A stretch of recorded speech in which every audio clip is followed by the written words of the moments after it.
Hello guys, welcome to our channel. இன்னைக்கு நாம Xampp அப்படினா என்னன்னு பார்க்க போறோம்.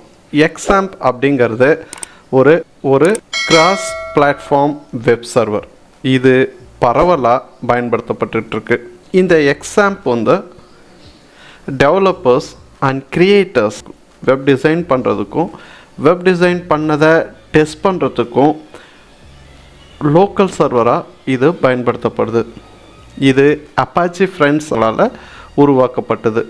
அதுக்கப்புறமா இது வந்து ஆடியன்ஸால் மாடிஃபை பண்ணப்பட்டு ரிவைஸ் பண்ணப்பட்டிருக்கு. இந்த எக்ஸாம்பிளில் அப்பாச்சி HTTP சர்வர் இருக்குது, மெரியா டிபி இருக்குது, அண்ட் இன்டர்பிரட்டர்ஸ் இருக்குது, டிஃப்ரெண்ட் ப்ரோக்ராமிங் லாங்குவேஜஸ் இருக்குது, லைக் PHP, Perl இதெல்லாம் இதில் இருக்குது.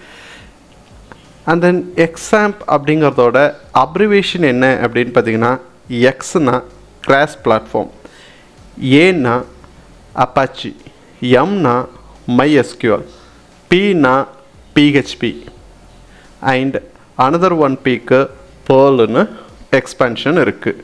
இது வந்து ஒரு ஓப்பன் சோர்ஸ் பேக்கேஜுங்க. பரவாயில்ல, வெப் சொல்யூஷன்ஸ்க்காக இதை பயன்படுத்துகிறாங்க.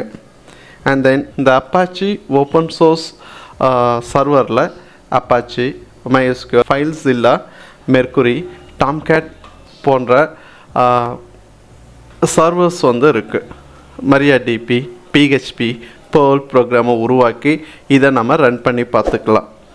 இந்த Xampp யூஸ் பண்ணி என்ன பண்ணலாம் அப்படின்னு பார்த்தீங்கன்னா, ஒரு வெப்சைட் க்ரியேட் பண்ணி அந்த வெப்சைட்டை டேட்டா பேஸோட கனெக்ட் பண்ணிவிட்டு தென் அது வந்து மெயின் சர்வரில் அப்லோட் பண்ணுறதுக்கு முன்னாடி இதில் பர்ஃபெக்டாக ஒர்க் ஆகுதா அப்படிங்கிற ஒரு டெஸ்டிங்கை வந்து பண்ணுறதுக்கு இது வந்து யூஸ்ஃபுல்லாக இருக்குது. இது வந்து ஒரு லோக்கல் சர்வராக செயல்பட்டு மெயின் சர்வரில் எப்படி வந்து இந்த அப்ளிகேஷன் ஒர்க் ஆகுதோ அதே மாதிரி லோக்கலாக நம்ம டெஸ்ட் பண்ணிக்கிறதுக்கும் க்ரியேட் பண்ணுறதுக்கும் நமக்கு மெயினாக யூஸ் ஆகுது. வெப் அப்ளிகேஷன், மெயினாக வெப் அப்ளிகேஷன்ஸை க்ரியேட் பண்ணுறதுக்கு இது யூஸ் ஆகுதுங்க.